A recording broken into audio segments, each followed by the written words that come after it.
Olá pessoal, todos bem-vindos novamente para mais um episódio do nosso podcast Tem um Negócio e Agora. Eu, André, novamente dividindo a bancada aqui com meu querido parceiro Dirceu. Hoje temos uma dupla dinâmica aqui de Temos. convidados. Olá, bom dia a todos. Sejam bem-vindos aqui.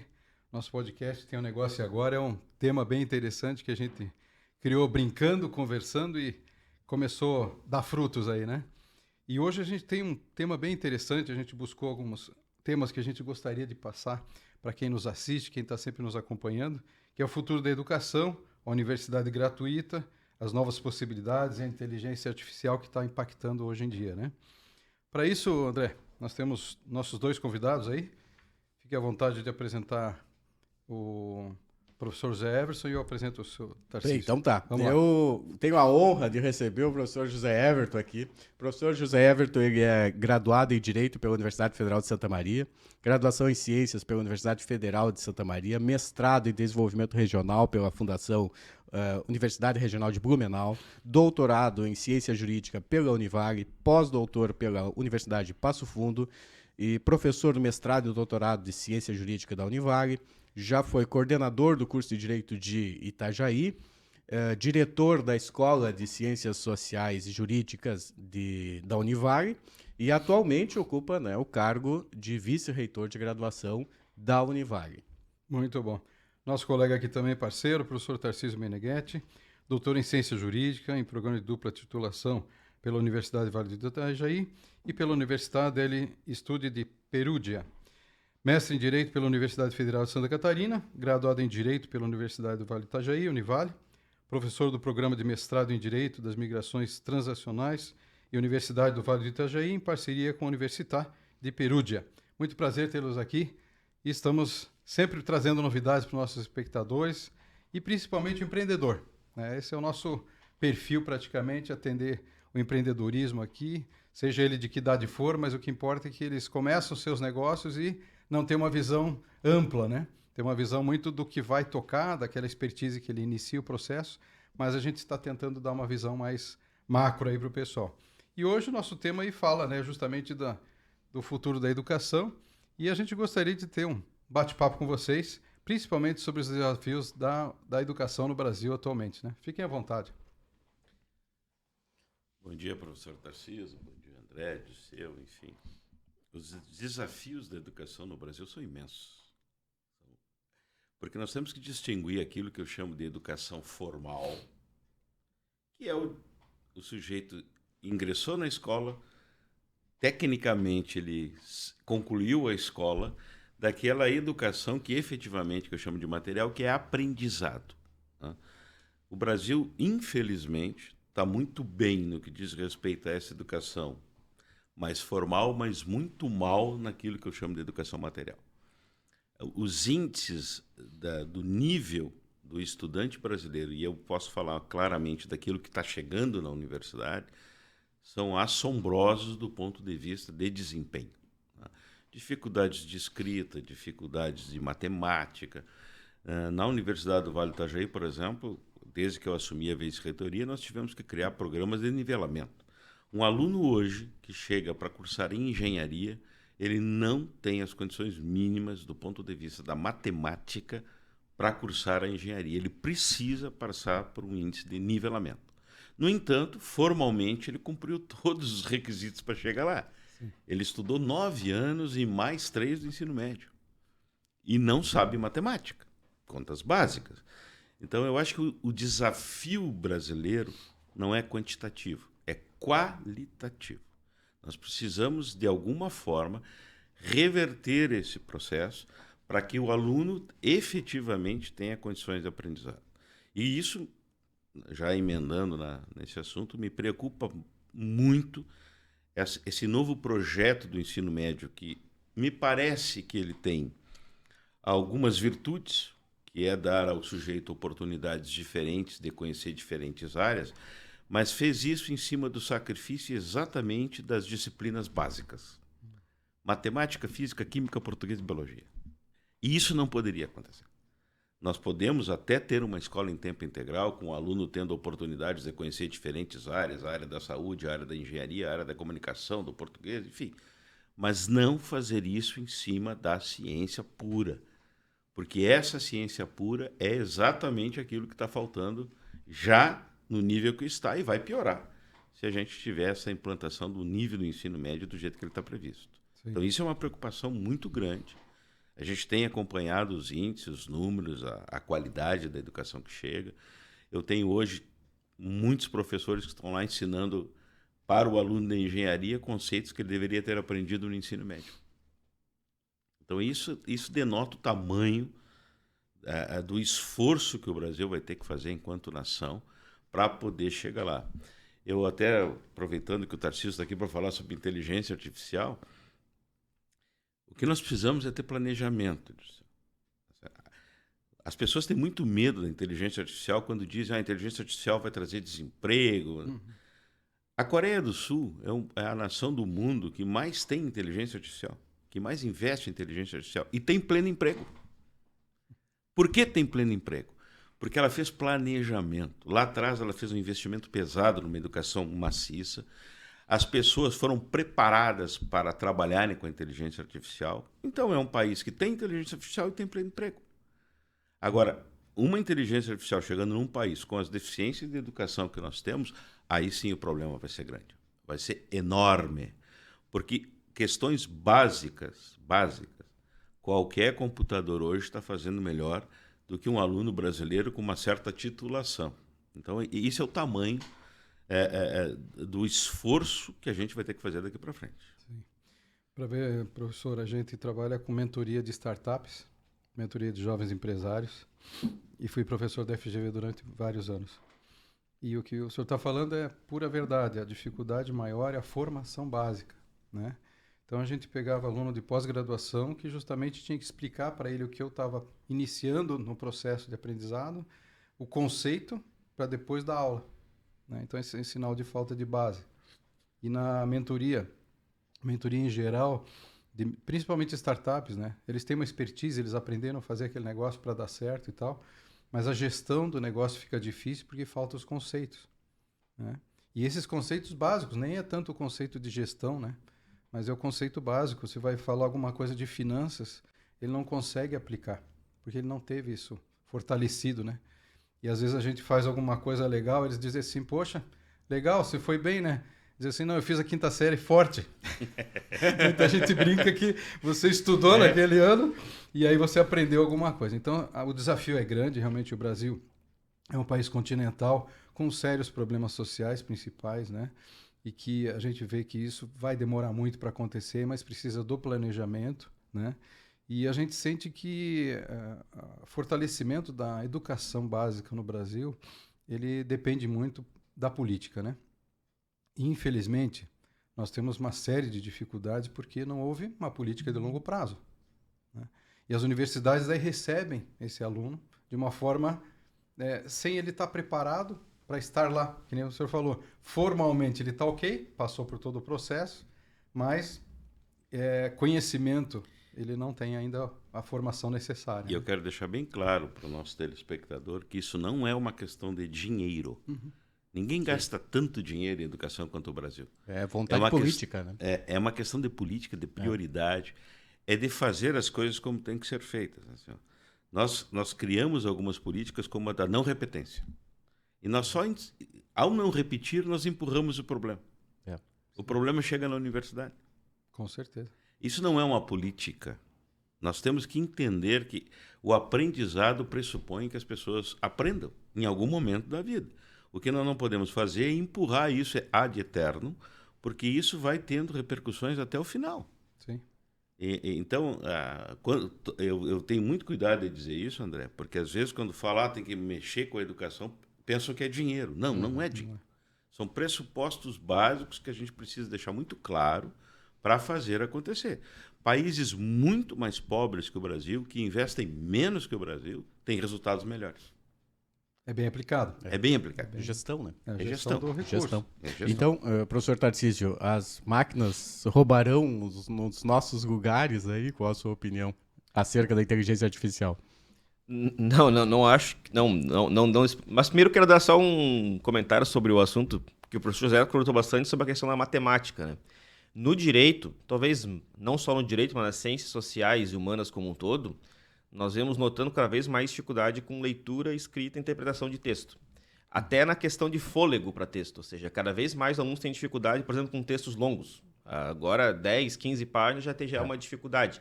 Que não nota-se que é um processo que vem de muitos anos, ou seja, os alunos estão perdendo o hábito de ler textos longos desde as primeiras fases de formação. De modo que é bem aquilo que o professor José estava comentando, assim, nos primeiros períodos nós temos que meio que recuperar alguns argumentos técnicos, mesmo competências que, em tese, deveriam ser aplicadas nos estágios anteriores de formação. Então eu acho que, de fato, não é falta de dinheiro e nem falta de, digamos, de empenho, mas de inteligência mesmo de como conseguir gerenciar todo esse planejamento da educação. O exemplo que o professor José Everton deu sobre a Coreia do Sul, que eu acho que é um exemplo muito interessante, que a Coreia do Sul, de fato, é um dos países mais inovadores em tecnologias no mundo hoje. Nós pensarmos, por exemplo, que nos anos 70, a indústria automobilística brasileira era mais avançada que a da Coreia do Sul. Quando eu digo indústria automobilística, é de carros nacionais brasileiros produzidos. Hoje, nós temos carros da Coreia do Sul em todo lugar, mas não temos carro brasileiro. A Coreia do Sul investiu pesadamente, desde os anos 70, pelo menos, não só pesado em quantidade, mas em gestão também, de como colocar isso. Tanto na perspectiva da tecnologia, para gerar inovação, propriedade intelectual como um todo, mas sempre alinhado com uma ideia de educação. Nota-se que a própria sociedade foi aprendendo a conviver com a tecnologia, né? Porque a tecnologia, de fato, ela vai transformando a sociedade. Alguns empregos, de fato, vão deixando de existir e outros empregos vão sendo criados. Então, as pessoas têm que começar a ser formadas para poder também a migração e preparação. Então, ou seja, existe uma gestão inteligente em torno de tudo isso. Portanto, eu não acho que a tecnologia em si vai acabar com os empregos, vai acabar com alguns empregos, né? Mas isso é um pouco da história da sociedade como toda. Todas as revoluções fazem parte disso, né? A gente vinha falando a respeito da revolução industrial que ocorreu. Ora, quantas mudanças ocorreram, né? A gente chama, por exemplo... A indústria do combustível, né? A eletricidade acabou com a indústria da vela, né? Existe uma mudança, assim como vai ocorrer uma mudança em determinadas profissões. É natural. Mas é um processo evolutivo, né? É um processo evolutivo, tá. exatamente. O que nós chamamos de computador hoje, os aparelhos que a gente usa, é porque era a expressão que era das profissões das pessoas que calculavam absurdamente em velocidade extrema. Trabalhavam na NASA, por exemplo. Tinham pessoas que tinham uma habilidade tão gigantesca para calcular a matemática, eram os calculadores. Precisavam fazer cálculo extremamente complexo, elas faziam. Essa profissão não existe mais, porque por mais genial que seja aquela pessoa, o computador ele é mais eficiente. Né? Então as coisas vão se transformando, mas é uma questão, como o Sr. Everton comentou, acho que de gestão de Estado como um todo e de sociedade. Né? E a gente tem que estar preparado. Por favor. Eu vou dar só um número, tá? A China forma por ano, doutores em engenharia, só em engenharia, mais do que o Brasil forma em todas as áreas. A China tem mais habitantes que nós? Tem. Mas é política de Estado. Então, há mais doutores em engenharia, nas mais diversas áreas, por ano na China do que todas as áreas brasileiras somadas em doutoramento. Isso é planejamento. E aí eu falo de uma coisa, André, que eu sempre dizia nas minhas aulas para os meus alunos, que é muito importante. Há que diferenciar política de Estado de política de governo. Perfeito. Política de governo é 4 anos. Política de Estado é permanente. Educação não deveria ser política de governo, deveria ser política de Estado, para que ela funcione. Apesar de eu ser vice-reitor da graduação, fica até engraçado eu dizer isso, mas eu sou um conservador, por excelência, porque as nações de primeiro mundo mexem muito pouco na sua formação. Elas são mais conservadoras, elas são pouco afeitas a modismos em educação. Porque modismo que dá errado custa muito caro. Dar volta depois e corrigir, né? Para corrigir isso é muito caro. E aquela geração está perdida, se aquilo deu errado. Então você vai, a gente tem dupla titulação com a Itália, com a Espanha, e a gente roda o mundo vendo isso. Você vai na Espanha, as crianças os menininhos usam camisa com gravata e as meninas saia rodada. Uma coisa que nós abolimos aqui nos anos 70. Bom, eles continuam sendo de primeiro mundo, nós não chegamos ainda. Então, há que se pensar em algumas coisas. É um conservador com pensamento moderno. Com pensamento moderno. Sim. Exatamente. Eu acho que essa é a perfeita definição. Porque me assustam alguns modismos porque eles cobram um preço caro. E depois não adianta dizer, pois é, erramos. E aquela geração? Perdeu-se, né? Já passou. Eu acho, aqui lembra uma frase, eu sempre busco trazer, fazer referência, né, a autores, enfim, ou alguma uma citação. E tem uma frase de Mário Quintana, né, que diz que os verdadeiros analfabetos são os que aprendem a ler e não leem, né? Esse sim é o verdadeiro analfabeto. E é muito que a gente tem. Agora, claro, a gente não tem alguns que nem conseguem aprender efetivamente a ler, mas a gente está vendo essa crise de ensino, né, vamos chamar de crise, em razão disso. Eles aprendem, mas não conseguem evoluir naquilo ali. Eu utilizei na graduação o ChatGPT para fazer uma prova. Eu já contei isso num podcast que teve a Janaína no Centro de Inovação aqui. Eu fiz uma prova no ChatGPT, né? Publiquei no story do Instagram, botei para os alunos no grupo do WhatsApp para dizer, vocês farão uma prova. Tá aqui o comando que eu dei no ChatGPT, 25 questões, tem todas as regras, mostrei para eles. Média, 6. Entendeu? E nível de dificuldade da prova não era elevado. O que faltou? Leitura. Depois eu peguei a prova, fui ler com eles, poxa, eu não tinha visto isso, mas olha aqui, isso daqui eu também não tinha visto. Quase todas as questões. Uma ou outra que tinha um nível um pouquinho maior, que eles não dominavam. Mas a maioria, se tivesse lido, resolvia. Outra questão que eu fiz também já numa graduação, coloquei no cabeçalho que se o aluno que tivesse lido até ali, assinasse seu nome no final da folha, parabéns, você tirou 10. Só 3 gurias na sala. Tinham 50. Tá? Isso foi antes da pandemia. Só 3. E ainda me chamaram para... É verdade isso daqui, professor? Eu disse, Você leu? Então assina aqui embaixo. Vai embora. Você tirou 10. Só 3. Quando eu entreguei a prova na aula seguinte, queriam me matar, né? Queriam cortar minha cabeça, assim. Como é que você fez um negócio desse? Estava à disposição de todos. Era só ter lido. Mas eu nunca leio essas instruções. Bem, quem sabe na próxima agora você começa lendo, né? Claro que eu nunca mais fiz. Sim. Mas, enfim, é o hábito da leitura. A pessoa quer a necessidade de trazer um resultado tão rápido, que isso, a tecnologia tem uma certa culpa com relação a isso. Mas a necessidade de trazer um resultado tão rápido que acaba passando de coisas que são óbvias. A tecnologia tem muita culpa. Eu me reúno muito com o pessoal do marketing da Univale e eles dizem assim, professor, qualquer coisa que dure mais do que 5 segundos, eles não têm mais atenção. Eu disse, como é que pode? Exatamente. Sim. Como é que pode? O que o professor Tarcísio estava comentando também, com relação à leitura. A nossa geração é analógica, né? Sim, Nós sim. fomos criados na geração analógica. Eu e o André, normalmente aqui, a gente indica um livro ou um filme para quem está nos assistindo. E justamente pela falta de leitura, né? A gente acompanha os nossos filhos, acompanha o que eles estão lendo hoje em dia. A leitura é muito curta, o vídeo é muito curto, porque são N informações durante o dia que não geram conteúdo para ele, porque ele não memorizou aquilo. Ele passou batido. E nós tínhamos o quê? A leitura, uma leitura longa, para poder aprender o quê? Interpretar e escrever bem, né? E o que falta hoje é justamente isso, né? Posso fazer um recorte aí bem interessante que você está falando, e o professor Tarcísio e o professor José Everton vão concordar comigo, eu espero. A gente tem uma situação que a gente verifica hoje, que é muito o interesse de fazer graduação. A gente estava falando sobre isso. O interesse de fazer graduação. Para que eu vou fazer uma graduação? Por que eu vou estudar?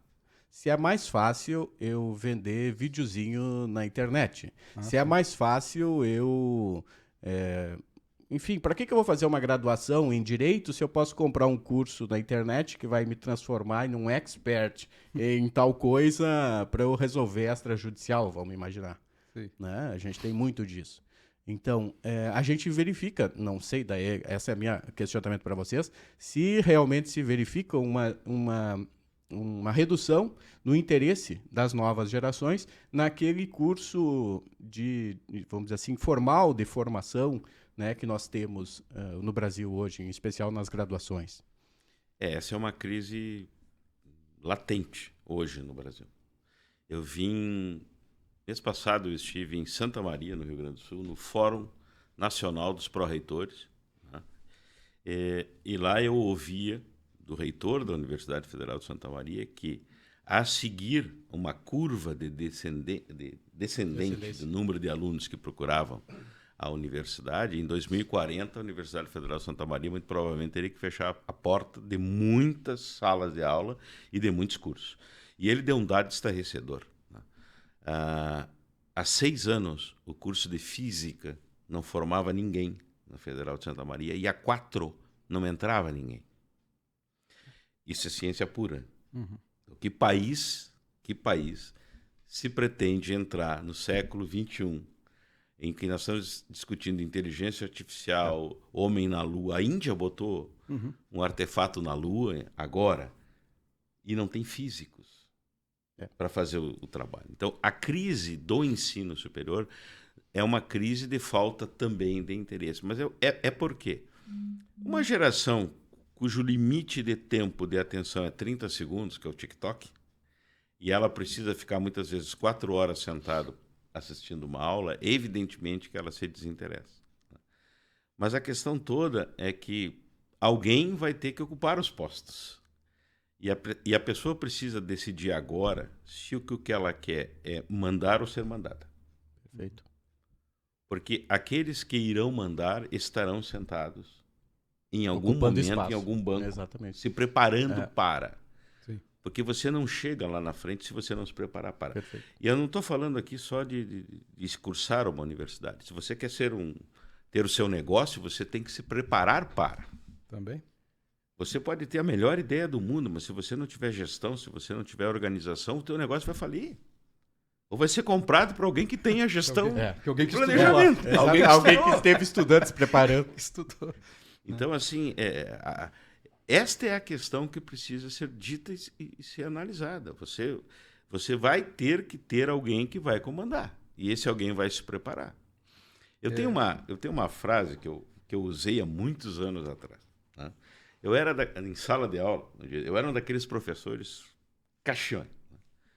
Cobrava, ficava em cima do aluno, largava a prova e ficava andando nos corredores, tirava a prova de aluno. Aí um dia eu cheguei e soltei uma prova, tá? E sentei, abri meu computador e aí um aluno não se aguentou e disse: o senhor não vai nos cuidar? Eu disse: não, daqui para frente eu não cuido mais. Vocês colhem à vontade, façam o que quiser. Aí eu, o que deu? Eu disse: meu filho acabou de entrar na faculdade de Direito. E quanto piores vocês forem, melhor para ele. Sim. Assim. Aí eles me olharam espantados. Daqui para frente, quanto piorem vocês forem, vai ser melhor para ele. Então façam o que vocês quiserem. Porque ele, eu não vou deixar colar. Ele, eu vou fazer estudar. O rigor. É o que se fala do diferencial. O rigor científico e metodológico. Porque tudo que você está falando reflete na empresa, em qualquer empresa. Qualquer empresa. Na vida. Nós temos, reflete um na podcast, vida. nós temos um podcast hoje à tarde que fala justamente da inteligência emocional nas empresas e a formação, a preparação desse profissional que vai estar lá na frente. E se ele não teve a boa formação lá inicial, não passou pela universidade estudando, como é que ele vai estar diferencial em segurar o emprego dele depois? Eu tenho falado com muito empresário. Tá? E eles nos procuram lá atrás de estagiário e tal. E sabe o que eles dizem pra gente? Não te preocupa com o conteúdo material, aquele de fazer. A gente ensina eles lá a fazer. O que a empresa quer que ele faça? Isso não é o problema. Agora, ele tem que ter inteligência emocional, saber trabalhar em grupo, não ser individualista, Exato. conseguir entender e se adaptar rapidamente às mudanças que vão acontecer. Esse é o perfil. Agora, saber fazer, abrir o computador, mexer no nosso software, no nosso Isso, programa. a ISO 9000 exige que eu tenha padronizado, tudo eu ensino, rapidinho. Isso aí a empresa resolve. Agora, eu não consigo formar a inteligência emocional mais. O cara é um adulto. Exatamente. Já está lá na frente, né? Já está lá na frente. Então, eu preciso que esse cara chegue pronto para mim. Sobre essa questão, professor, da engenharia, da física, etc., esse eu penso que é um dos principais desafios da educação brasileira hoje, porque nós estamos perdendo a procura pelas ciências mais teoréticas mesmo, as mais teóricas de base mesmo. A física e a química no espaço somente para as engenharias aplicadas, a sociologia, a filosofia, a antropologia, para o direito, para as aplicadas. Só que as aplicadas, elas estão aplicando aquilo que as teóricas já desenvolveram. Sim. O direito regulamenta a sociedade a partir do quê? A partir das teorias, das visões, daquilo que a política traz, do que a filosofia traz, do que a sociologia traz. Essa perda de pessoas buscando se especializar, se desenvolver nessas teóricas, eu penso que aí, no médio e longo prazo, vai ser um problema considerável como sociedade aqui como um todo. Vão ter muitos aplicadores e poucas pessoas que pensam na base a questão. Nas nações mais desenvolvidas, Tarcísio, a ciência básica é o Estado que faz. A aplicada ao produto, essa já é o mercado. Agora, o mercado faz porque o Estado formou antes o cientista básico. Exatamente. O físico, o químico e tal. Existe investimento nisso e é por conta do governo. Sim. Porque a empresa não tem laboratório, é um gasto enorme para ela formar. Então, o Estado forma. Ela depois pega esse cientista pronto, aí traz para a empresa para desenvolver produto e atender o mercado. Nas grandes nações funciona desse jeito. Então, nós vamos ter que precisar resolver esse gap. Nós vamos ter que investir em ciência básica. Assim. E, professor Tarcísio, agora um questionamento direto e reto aí. A inteligência artificial vai substituir a humana? Bom, direto e reto, eu acho que não tem como responder, né? Não tem como responder. Não acho que nós... Crava. Eu acho... Pergunta pro ChatGPT. Eu acho que ninguém tem essa resposta, na verdade. Deixa eu abrir o ChatGPT aqui. Porque isso é uma pergunta interessante, assim, as pessoas perguntam às vezes do tipo, você acha que eu já vi muitas vezes pessoas falando assim, mas a inteligência artificial não vai aprender a fazer, sei lá, criatividade artística, filosófica, será que não? Quem é que pode saber o limite de que ela vai chegar? Eu não tenho como saber o limite de que ela vai chegar. E outra coisa, professor Tarcísio, só de curioso, qual é a inteligência humana? Até hoje a gente não sabe. Então, como que a gente vai dizer que a inteligência artificial vai? A gente nem tem conhecimento da própria inteligência humana. A gente não sabe a limitação, até onde a gente vai. Então, eu vejo que... Eu também cravo uma resposta aqui, né?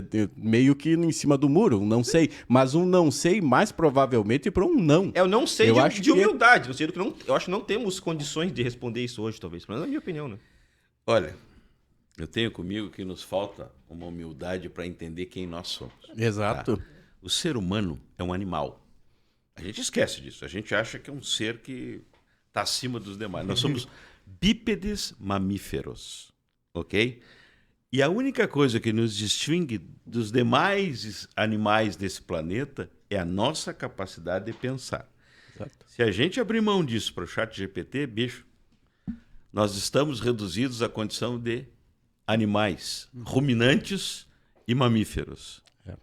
É simples. Aí voltou lá para Grécia Antiga agora. Mas assim, por exemplo, eu vou dar exemplo do xadrez jogo. Hoje em dia, os profissionais não treinam com jogadores humanos. Treina com um computador, porque ele pensa o jogo, aprendendo com as partidas que vai jogando, muito mais rápido que qualquer pessoa. Mas aí já não é a aplicação do pensar, digamos assim. Você está trazendo um grande exemplo do que o que eu penso que a inteligência artificial vem a contribuir.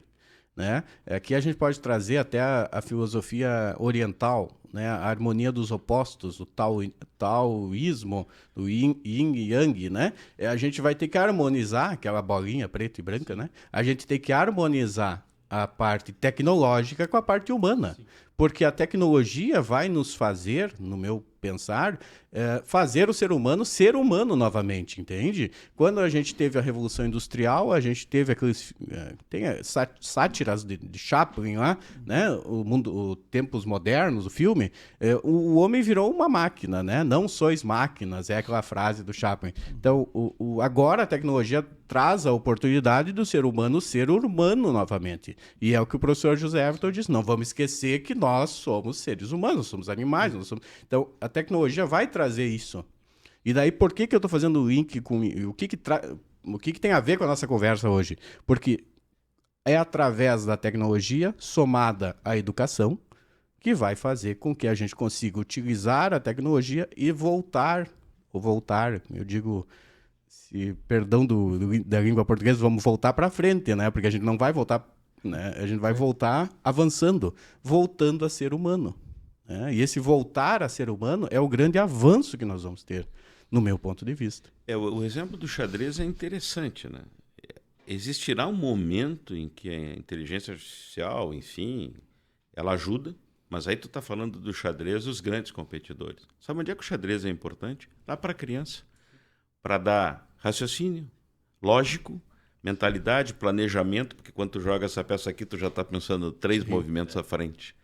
O xadrez ainda é uma condição de aprendizado humano importantíssimo, mas sabe para quem? Para as crianças. Xadrez deveria ser obrigatório nas escolas, para que as crianças aprendessem exatamente. Como Na qualquer outro China jogo é. didático, como qualquer outro jogo didático. Qualquer outro jogo didático. Sim. Tá? Mas, claro, quando chega nesse nível de competição, aí vale tudo. Inclusive usar a inteligência artificial para melhorar, para aprimorar, enfim, seja como Que nem for. a gente fala, a tecnologia ela tem que vir para nos auxiliar. Sempre. Nós não vamos ser refém dela. Isso que a pessoa tem, que quem cria a inteligência artificial e a tecnologia não querer que ele nos substitua. Porque, por exemplo, o senhor viu ali o tratorzinho, né, e tal. Eu trabalhei a vida inteira com máquina agrícola, com agricultores. Então você imagina, a gente falava que meu avô começou com enxada e hoje tem um trator altamente tecnológico. Então a tecnologia veio auxiliar o ser humano, né? Hoje um trabalho que era insalubre virou salubre, né? O trabalho de agricultura, pega a roseira, que você trabalha com água o tempo todo e com produto químico na água. Quanto essas pessoas ficaram doentes? Hoje ela tem um trator que ela vai lá, ela não precisa nem pôr o pé na água mais. O sogro do meu filho planta cebola em Ituporanga. Aí esses tempos eu fui visitá-lo. E aí ele me mostrou o mais novo brinquedo dele. O mais novo brinquedo dele tem rádio FM, ar-condicionado e GPS. Ele bota no GPS, ele vai até o limite da propriedade e para sozinho. Aí ele só tem que voltar e ele fica no ir e vir. Eu sou do tempo do Tobata. Nós vendemos Tobata 35 anos. Eu sou do tempo do Tobata. Daqui a pouco o José Everton disse, ó, depois da máquina de debulgar milho... Muita coisa evoluiu. Muita coisa evoluiu. Mas esse é um exemplo de como a tecnologia facilitou a vida. Exato. Porque eu disse que andando no interior, eu tinha uma preocupação imensa 30 anos atrás, quando eu andei naquele interior do Alto Vale. Tu só via cabeça branca no interior. E eu pensei, como vai ser o futuro se os jovens estão saindo do campo porque não tem atração, porque não pegavam um celular, porque não tinha um monte de coisa. Esta tecnologia é que vai fixar esse jovem lá. Hoje o guri de 15 E a anos... gente já vê essa migração, esse retorno. O guri de 15 anos, hoje ele vai para comprar o trator, ele diz, eu quero que tenha isso. Ele já passou na internet, ele já viu tudo que tem, mas isso fez uma atratividade nova. Exatamente. Para ele ficar justamente na terra. Ele não queria mais ficar naquela agricultura antiga, né? Então, veja bem, Tarcísio, o cara entra no trator, pega o USB dele, Sim. pluga Conecta. e fica escutando a música que ele quer. O colono de 35 anos atrás ficava surdo, com aquele motor sem nada. O ruído, né? Externo. O ruído externo em cima dele, poeira, Hoje sol. até Assim. a piazada, quando ia lá comprar o trator, eles queriam até o isofilme no vidro. Isso. Na cabine. Nas cabines, né? Então, assim, essa tecnologia, isso que a gente comenta. Esses dias eu tive num evento de tecnologia, tem os robozinhos para todo mundo interagir e tal. Eu tirei uma foto e coloquei assim, que ele não me substitua um dia, né? Porque nada vai substituir o coração do ser humano, né? E a nossa sensibilidade. Eu acho que esses são 2 pontos assim, que a inteligência artificial pode ser a melhor do mundo, mas ela não poderá e nem deverá substituir nunca o que é o ser humano. E nesse aspecto da inteligência artificial eu fico muito tranquilo, André, porque é o seguinte, como é que ela aprende? Ela aprende pelo erro. Portanto, ela vai ter que fazer errar e então ela reaprende. O que ela não é capaz de fazer? Propor o novo. Isso. Talvez a maior característica que o ser humano vai ter que desenvolver daqui para frente chama-se criatividade. Exatamente. Porque ela estará um passo à frente da máquina. Exatamente. Quando a máquina chegar nesse ponto, ele estará propondo já o novo. É isso. Porque ela aprende, sim, ela aprende, mas ela aprende Ela com tem seu a próprio- capacidade, já existem, ela tem a né? capacidade de aprendizado e é dela, ok. Mas a inovação, A inovação. a não é inovação ela não tem. Ela E não a tem. inovação parte da criatividade, parte da educação. Então nós precisamos ser cada vez Excelente. mais criativos e ensinar a serem mais criativos. Essa talvez seja uma das grandes funções da escola do futuro, né? Ensinar o ser humano a ser criativo, a ser capaz de propor ideias, não ter vergonha de ter ideias. Perfeito. E isso vem, e aí vem o retorno ao ser humano que eu falo, né? Por quê? Porque isso vem através do pensar, através do raciocínio, né? Através do ócio criativo até por vezes. Sim. Entende? Então, é um retorno para o ser humano. O ser humano está se libertando. A tecnologia vai libertar o ser humano para ele ser efetivamente o que ele é. Né? Um ser que pensa. O desenvolvimento tecnológico, em grande parte, ele é uma geração de mais conforto, vai libertando as pessoas de atividades manuais. A gente vai... Exato. Ou seja, as ferramentas facilitam você mexer nas casas sem precisar usar as mãos. A calculadora permite você fazer cálculo sem precisar usar cabeça, papel e etc. Então, vai libertando a pessoa, né? E eu acho uma coisa importante de pensar, que talvez falte Brasil, mas para o mundo como um todo, é cada vez mais educação tecnológica, de fato. E como usar a tecnologia a seu favor. Porque, e pensa assim, para atividade científica hoje em dia, nós estamos numa época que outras pessoas não tiveram, que é com o computador você ter acesso a trabalhos científicos no mundo inteiro, sem sair de casa. Décadas atrás, um pesquisador, para poder realmente conhecer o que tinha de mais avançado no seu estudo, ele tinha que viajar país em país. Tinha que ir naquelas bibliotecas, naqueles lugares. Hoje em dia, não.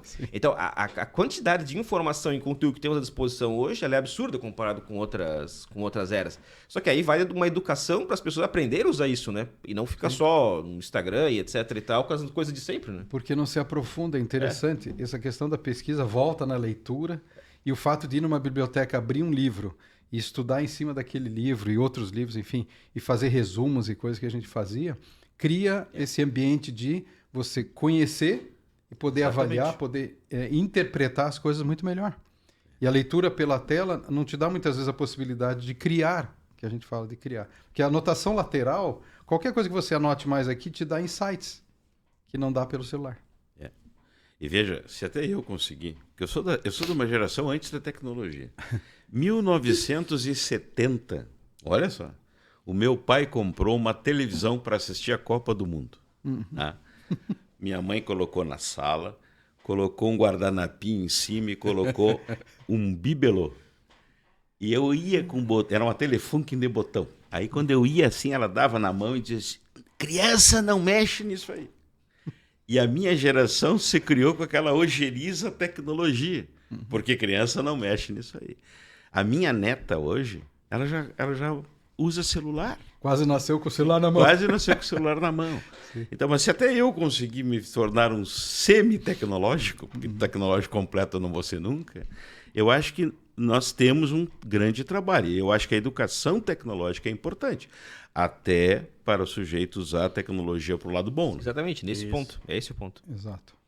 O saber usar o potencial que ela tem para se desenvolver como pessoa, para explorar a própria criatividade, como estamos conversando, ou seja, para reforçar de fato o lado humano a partir da tecnologia. Né? Porque eu acho que, de fato, a tecnologia ela vem ajudando a democratizar muito o acesso a conteúdo, a cultura e a sociedade. Sim. Então, é a partir daí agora gerar mais qualidade, de fato, né, com tudo isso. Porque acho que quantidade nós temos bastante coisa de produção. Hoje não tem nenhum museu do mundo que não tenha tour virtual.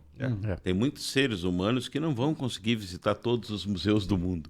Vão conseguir tecnologicamente. Sim. O acesso é importante. Isso é importante. A tecnologia trouxe isso. Ele democratiza o acesso a uma série de informações, de dados, enfim.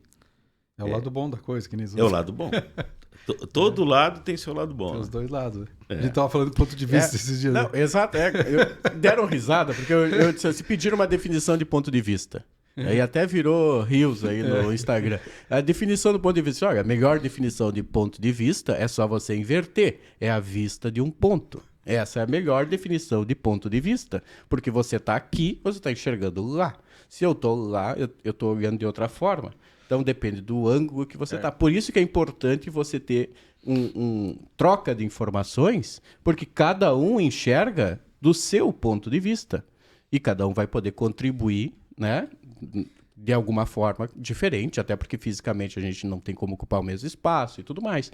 Então essa é a ideia do ponto de vista, cada um poder contribuir de alguma forma. Essa tua fala, André, me remete a uma das coisas que eu tenho estudado muito lá nos estudos que eu faço no programa de mestrado e doutorado, que é um dos lados perversos da tecnologia, que se chama de redes sociais.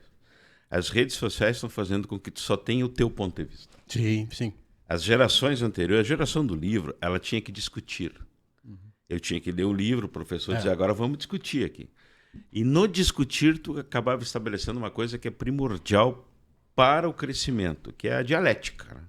Tu tens o teu ponto de vista, eu tenho o meu, nós vamos discutir, vamos chegar num consenso ou não, enfim, mas vai ter uma construção ali. Humanamente tu tinha que te colocar. Exato. A internet está acabando com isso, o que é muito perigoso. Tu fala só para os teus, só para aqueles que têm o mesmo ponto de vista que o teu. Exatamente. E tu não estabelece diálogos que são fundamentais. E você só vai ter crescimento pessoal e coletivo se você tiver capacidade de interação. Então, hoje tem sido uma discussão... E sabe qual é o subproduto? E eu falo com uma dor no coração. O subproduto é uma geração individualista que não dá conta das coisas da vida. Então, você tem visto cada vez mais jovens cometendo suicídio por problemas que, na minha geração, eu diria banais. Sim. Muito simples. Muito simples. Mas ele não consegue lidar com isso. Não consegue lidar com isso porque não se acostumou a fazer contraditórios desde jovem. Ele se acostumou a ver só um ponto de vista. É o ganhar e perder. É o ganhar e perder. Né? É a interpretação de você cair na brincadeira de criança, cair, esfolar o joelho, Isso. e no outro dia, opa, agora eu já sei que eu não posso ir por ali que eu vou cair e vou machucar. Então, quer dizer, levantar e cair é uma coisa que a criança não tem hoje, ela tem sempre só o ganho.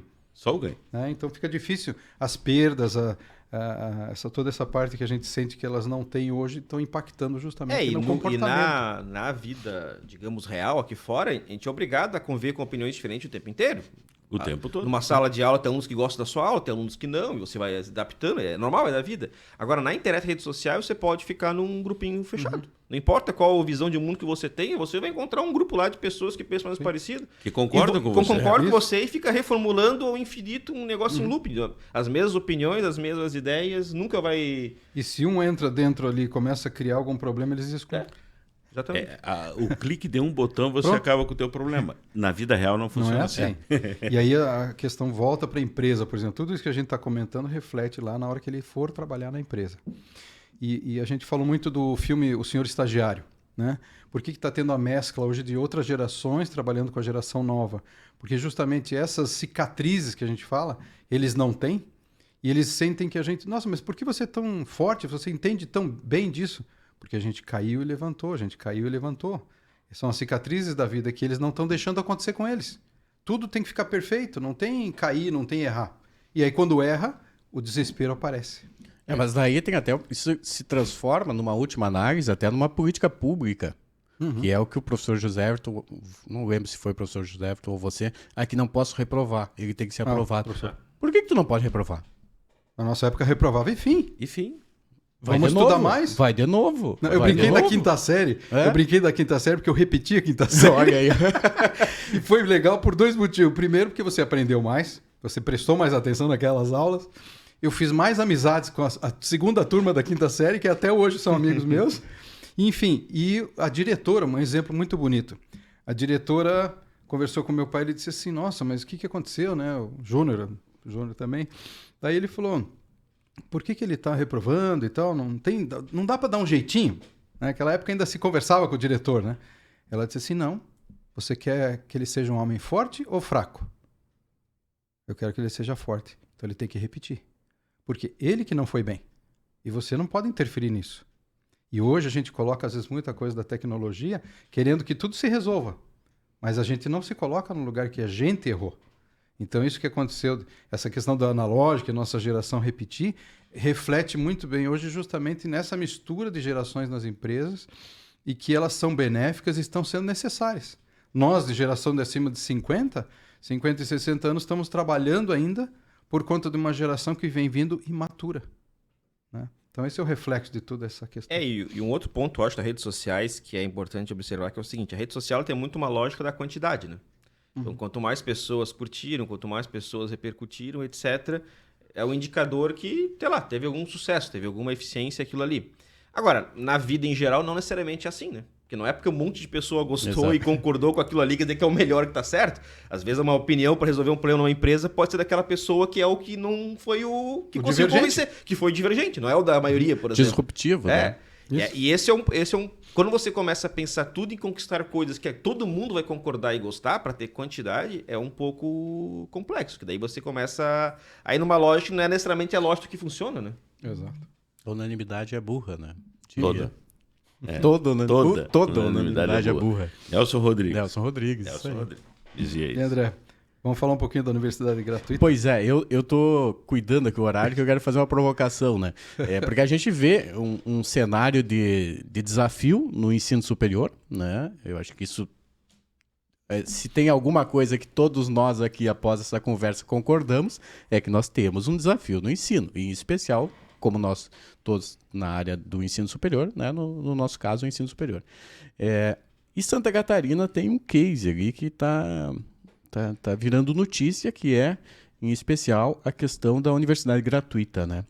Então, professor José Everton, o senhor que está mais vinculado a essa questão institucional, eu digo até, em razão do cargo que está exercendo na Univai, eu queria que explicasse como é que funciona, o que é isso, quais são as projeções, as expectativas. Bom, a Universidade Gratuita é um projeto de governo, né, que vem substituir o UniEdu.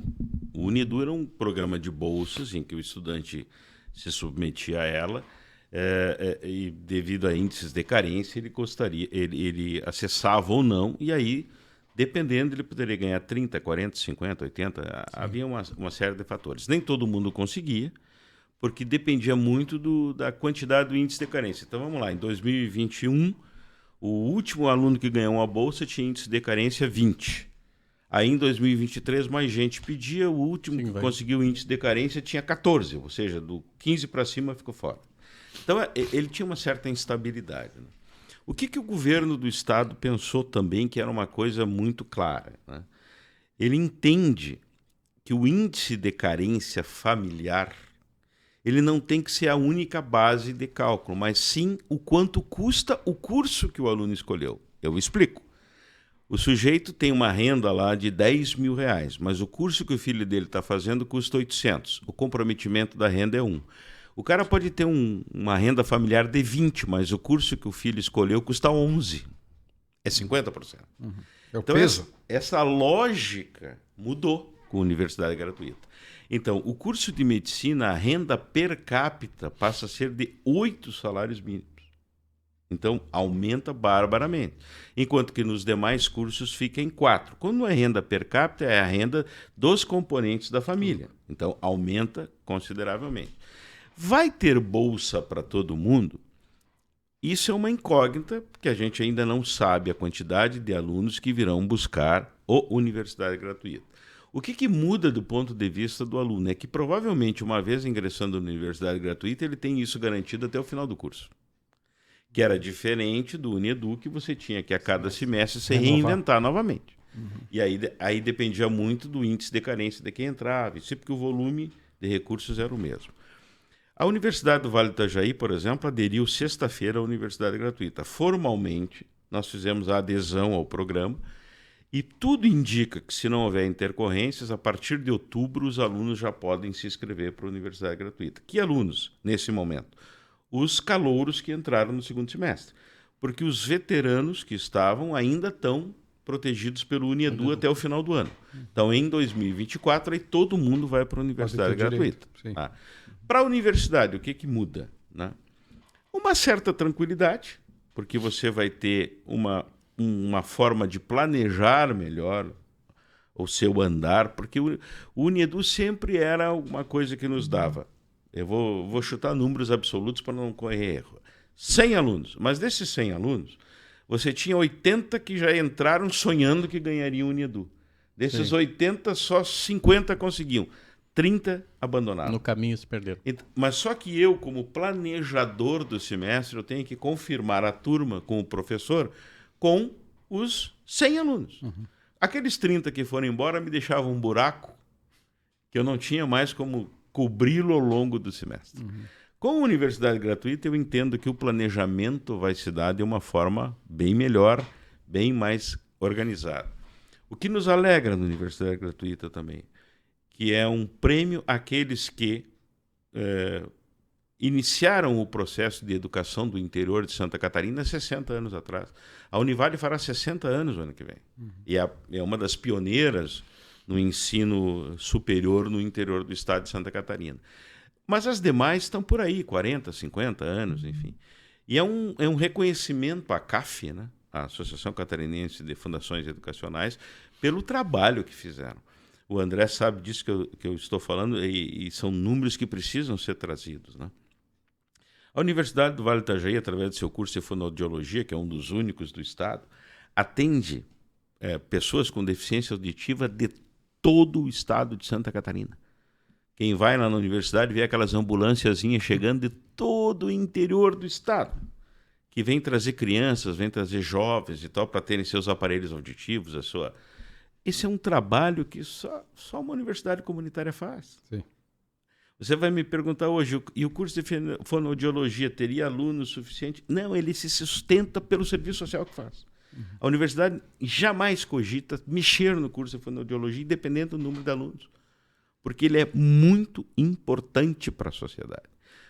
A clínica de fisioterapia, as clínicas médicas, o NPJ, se nós fecharmos hoje o núcleo de prática jurídica, eu vou dar um dado aqui que é estarrecedor. A Defensoria Pública de Itajaí, e atende Itajaí toda a região, eles trabalham com 8 defensores públicos para dar conta disso tudo. Se não tem um núcleo de prática jurídica para fazer fluir, nós teríamos um caos no que diz respeito ao atendimento social dessas pessoas. Então, as universidades, elas têm um papel muito importante social. E a universidade gratuita reconhece esse papel. Então, isso nos deixa muito contentes. O que eu acho que pode ser um entrave? Né? Os 5 anos de residência em Santa Catarina, e eu explico por quê. É só você andar na Beira-Rio, ali em Itajaí, ou aqui em Balneário Camboriú, você vai ver a quantidade de pessoas que vieram para esse estado em busca de melhores condições de vida, de emprego, enfim. E essas pessoas, em tese, se não estão há 5 anos em Santa Catarina, não são elegíveis. Tem esse requisito, então. Tem esse requisito. E eu conversava com o reitor da Universidade de Chapecó, e ele dizia da preocupação dele, porque o estado de Santa Catarina funila em direção ao oeste. Sim. E ele dizia, grande parte dos meus alunos vem do norte do Rio Grande do Sul e do oeste do Paraná. Sim. Porque a Universidade de Chapecó é uma universidade de referência ali na região. Eles vêm ali, é um centro. Eles vêm ali, é um centro. Só que eles não são elegíveis hoje. Porque o Unedu eram 2 anos só. Então isso muda barbaramente. Mas abre um outro flanco, tá? Pouca gente se atentou. O sujeito tem que morar 5 anos no estado de Santa Catarina ou ser natural de Santa Catarina. Então vamos lá. Pode vir lá de Chapecó e estar aqui 2 anos. Não, mas vamos lá. A criança, por algum motivo ou outro, tinha um problema na maternidade em Torres, a mãe veio e ganhou aqui do lado de cá, veio a Sombrio. Essa criança é catarinense. Tem direito. Tem direito. Passou a ponte pêssego. A criança nasceu, o pai foi embora, está em São Paulo hoje. Certidão de nascimento, nascido em Santa Catarina, tem direito à universidade gratuita. Então nós quase que criamos aí um ProUni exclusivo para nascidos em Santa Catarina. Sim. Que é um público que hoje, muitas vezes, o pai está lá em Rondônia, Roraima, está até fora do Brasil. Vai trazer novamente. Mas se ele for pagar uma universidade por filho, sai caro, manda para cá, vai morar com o parente, com a avó, com o tio, com o padrinho, sei lá, e ele vai ter acesso à universidade. Eu acho positivo o programa só pelo fato de incentivar o estudo, né? Eu acho que toda política que venha a contribuir, incentivar, né? Educação, de modo geral. Exato, ela é positiva. Se é uma reconstrução, uma reformulação de um programa já existente, enfim, querendo ou não, colocou na mídia novamente um tema para debate. Isso é importante. É igual o coração do Faustão. Sim. Né? Trouxe a doação. Exatamente, levantou um tema. Então, isso é a importância. A gente, querendo ou não, o Brasil ele é um pouco superficial nesse ponto. Então, a gente necessita de tempo em tempo que as coisas levantem, né? Igual tem um ditado judeu que tapete e homem tem que bater pelo mesmo motivo, né? Para tirar o pó, né? Então, a gente tem que dar uma chacoalhada para ver se acorda. E o Rio Grande do Sul, por exemplo, as universidades comunitárias, lá é o Comung, né? Que é as comunitárias do Rio Grande do Sul. Está muito interessado em conhecer o modelo aqui, até para replicar, porque lá também, como aqui, eles têm um interior muito desenvolvido em função das comunitárias. E não vai ter mais aquela vinculação com Bolsa Pesquisa, né? Com esse não. Agora Ela parece bem mais estruturada, bem mais planejada agora. Bem mais planejada. E não confunde um pouco, porque continua tendo as bolsas normais, bolsa de estudo na universidade. Daí são bolsa CAPES, bolsa de pesquisa. Daí. Não, essas bolsas são da universidade. Essas vão continuar. Até porque, Dirceu, nós vamos ter um público que, de repente, vamos lá. O sujeito hoje está dentro da universidade. Ano que vem abre para a universidade gratuita. Ele mora 3 anos em Santa Catarina. Ele não é elegível. A universidade vai ter que manter algum tipo de bolsa Pra dela atender Por isso que eu para comentei, atender esse aluno. Tá? Que vai ter justamente a... Hoje a gente chama de seletivo comunitário, Isso, que sim. é uma bolsa da universidade. Nós vamos ter que manter, porque vai ter os não elegíveis. Né? Eles vão precisar de algum tipo de apoio. Né? É isso aí. Muito bom. Bem, concordamos então, né, que esse case de Santa Catarina é um case inovador. Quem sabe o ChatGPT, por ser inovador, não teria essa ideia, né? Né? E concordamos que a inteligência artificial, então, vai trazer novas perspectivas, né? Não vai matar o ser humano. Não né? vai matar o ser humano, vai valorizar o ser humano, essa é a ideia, ao menos a gente está acreditando nisso, né? Tudo indica, o professor Tarcísio marcou Eu vou te dizendo dizer que por não. que o ChatGPT não teria essa ideia. Ah. Essa ideia nasce de uma experiência humana. O nosso governador Jorginho Melo disse: ninguém mais do que eu sabe o sacrifício que foi fazer a minha faculdade. Tendo que dar cheque borrachudo, ele mesmo Ele conta, ele e fala. depois correr para o reitor e dizer para o reitor: segura que não vai ter fundo. Sim. Então, é esta experiência humana de vivenciar e viver que gera universidade gratuita. Ah, isso aí. O ChatGPT não seria capaz disso. Verdade. Não, é verdade. É essa experiência, né? A inovação, a experiência, a criatividade. Isso é o diferencial de nós, humanos. A gente está usando o ChatGPT como exemplo, né? Mas vamos colocar ela Qualquer forma de genérica, né? pesquisa, Qualquer sim. forma de inteligência artificial. Ele seria. deve ser uma das primeiras versões, vai vir coisa Exatamente, certamente. Vão vir coisa ainda exatamente. mais. Exato. E a tendência é que cada vez se aprimore, né? Ele mesmo, inclusive, né? A própria inteligência artificial. Bem, já vamos caminhando para os nossos finalmente aqui, Dirceu. A gente costuma dar uns minutos finais para cada um dos convidados para falar, concluir quem sabe, alguma ideia que ficou pendente. Então, professor Tarcísio, lhe passo a palavra para suas conclusões finais aí acerca do nosso tema, enfim, de tudo que a gente conversou hoje. Primeiramente, quero agradecer a oportunidade. Acho que foi um debate dos mais úteis e importantes para o mundo de hoje, que é esse tema inteligência artificial. E eu termino falando que, assim, primeiro não temos como saber, né, para onde é que vai tudo isso. Acho que isso é da história, não tem ninguém que é capaz de prever o futuro, né? O que nós temos que ter, eu acho, sempre uma perspectiva de não ter medo da tecnologia, que a tecnologia vai acabar com o mundo, que eu acho que não, nós temos poder de conseguir conduzir isso. E também não é uma adoração à tecnologia, né? De que tudo que a tecnologia gera necessariamente é positivo. Ou seja, tem que ser sempre um pouco de, não diria de distância, mas de cautela, para permanecer ao nosso lado mais humano. E aí, a partir disso, e sempre desenvolvendo uma educação cada vez mais qualificada para conseguirmos usar a tecnologia a serviço do humano, como a gente conversou bastante por aqui, né? Ou seja, que a tecnologia ajude a gente para nós termos mais criatividade, mais desenvolvimento, mais inovação, originalidade. Porque eu acho que aí, de fato, o lado humano ele pode sempre ser preservado. E eu penso que sim, que a tecnologia pode contribuir muito com a educação. Por acesso a livros, acesso à cultura, aos museus virtuais, como o professor José Everton deu exemplo. Ou seja, nós temos capacidade de ter muito acesso à informação a partir da tecnologia. Só que, claro, aí tem que ter um processo também de educação para ajudar as pessoas a conseguirem usar isso de modo mais qualificado. Então, agradeço a oportunidade e até uma próxima. Eu ouvindo o professor Tarcísio, ele falou sobre cautela, né? Eu lembrei de Prudência, eu lembrei de Sêneca. E Sêneca agora tá na moda, voltou à moda, né? Os estoicos voltaram à moda. Por quê? Porque a gente vive uma crise moral, né? Os estoicos trabalham a ideia da moral, né? Eles voltaram e estão... Agora tudo que é pensador, que tem vídeo nas redes sociais, está falando Tá na moda o sobre... estoicismo de volta. Estoicismo. A palavra, professor José. Bom, da mesma forma que o Tarcísio agradeceu o convite, é sempre salutar você começar a semana assim com essa... Opa! Deu. Essa é a inteligência artificial me derrubando aqui. Que não foi muito inteligente, não, né? Foi sorte artificial. Eu tava te ouvindo aí, já Não foi, cortou o barato. É só artificial, não tem inteligência. Começar a semana debatendo um assunto como esse é muito bom. Eu vi uma provocação antes aqui, vou deixar minha. Tem na Netflix, assistam O Festival dos Trovadores, um filme turco, belíssimo. Fala um pouco desse choque de gerações e tal, do moderno com o antigo. Sim. Fica aí a dica. E dizer que não há saída para nenhuma nação se não for pela educação. Perfeito. Tá? Tudo que a gente falar de tecnologia, de ChatGPT, isso é consequência de um processo que se chama educação.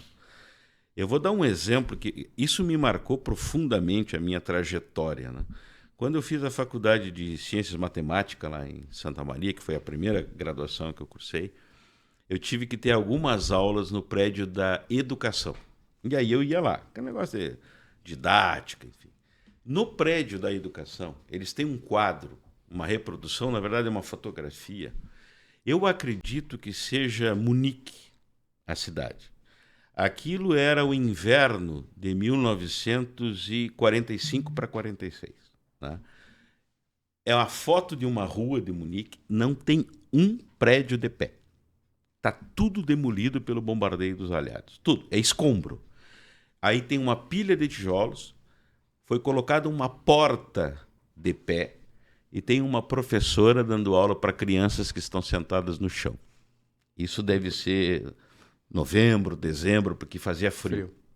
Tá? Eu não preciso dizer o que é a Alemanha hoje. Então, não tem saída se não for pela educação. É isso aí. Perfeito. Muito bom. Bem, antes de encerrar, eu queria dizer o seguinte, que eu até anotei aqui, hoje de manhã, veio uma frase na cabeça e os psicanalistas, né, Jung ia dizer que, como é que é? Eu acessei, né, fugiu o termo agora, sincronicidade, né, a sincronicidade, enfim. Mas eu veio a frase e eu disse, eu tenho que e escrevi para eu não esquecer, né? Que é uma frase de Vitor Hugo, que a gratidão é uma moeda luminosa com a qual se resgatam os verdadeiros valores da vida.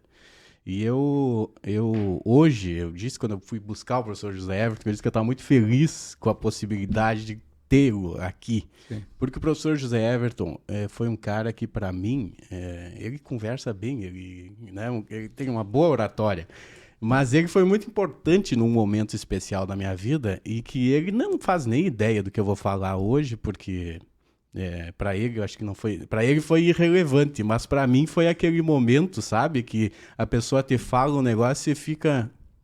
trava, como diz o pessoal da geração mais nova, deu tela azul do guri. Deu tela azul. Né? Ele me falou um negócio e eu fiquei, caramba, né? Deu aquela... Cara, e eu tenho uma gratidão, então por isso que eu lembrei dessa frase, porque eu tenho uma gratidão gigante. Eu acho que é bom a gente falar. Eu acho que eu gosto disso, de valorizar.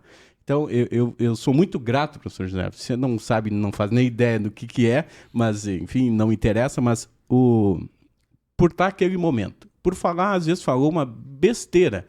E eu fiquei olhando, poxa, olha ali, ó, tá aqui, ele tem razão. E foi aquele momento que o despertar, né? Então eu sou muito grato, eu fiquei muito feliz quando eu mandei um áudio pro professor José Everton, eu disse, ele não vai nem ouvir meu áudio, o cara é reitor, vice-reitor. Ele não deu 2 minutos, ele disse, estarei com vocês. Eu fiquei muito contente. Então eu queria deixar registrado isso para todos, né, que venham a assistir e a nos ouvir, né, fique registrado, consignado esse meu agradecimento. Eu agradeço e vou dar a minha versão, que não é de nenhum pensador, é minha mesmo, né? Gratidão é dívida que não prescreve. É verdade, verdade. Mas é muito importante. Agradecemos muito a presença de vocês hoje. O nosso podcast foi criado para trazer conteúdo, para ser útil, como o professor Tarcísio comentou, de não é só uma informação. É um bate-papo importante que quem está nos ouvindo é aquilo que o André falou. De repente, uma palavra, um toquezinho na vida de alguém vai auxiliar ela a ter um caminho de sucesso, né? Muito obrigado pela presença de vocês. Agradecemos hoje a todos, né, que assistiram e ouviram o nosso podcast. Peço que compartilhem nas suas redes sociais, sigam a gente no Instagram, Mentores do Negócio. Divulguem, né? Nós temos bons feedbacks, nós já estamos recebendo bons retornos de todos. E é isso. Então, até um próximo episódio de Seu. Estaremos novamente aqui com novos convidados e gravando e sempre buscando contribuir de alguma forma para o crescimento intelectual de todos. É isso aí. Tá falado. Um abraço. Tudo de bom para vocês.